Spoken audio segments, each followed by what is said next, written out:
watalaffudhu biha bid'ah, na kuitamka nia hiyo ni uzushi.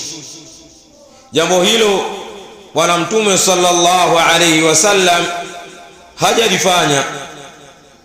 Jambo la kukaa watu wanatamkishana na waitu saumu ghadi anadai na mengineyo wanaoyatamka, ma faala, hajayafanya Mtume sallallahu alayhi wasallam hayo wanaoyafanya, kwa sababu lianna niyata, kwa sababu nia sehemu yake ni katika moyo, na yale yanayopatikana katika moyo wa mwanadamu Allah subhana anayafahamu, na matendo yote yanazingatiwa kwa nia.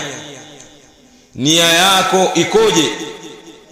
Kama alivyosema Mtume sallallahu alayhi wasallam katika hadithi ambayo ameipokea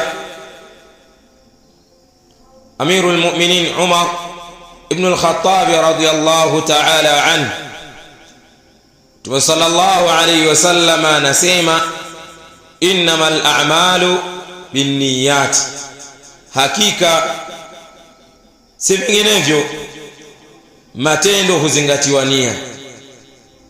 Nia yako ikoje?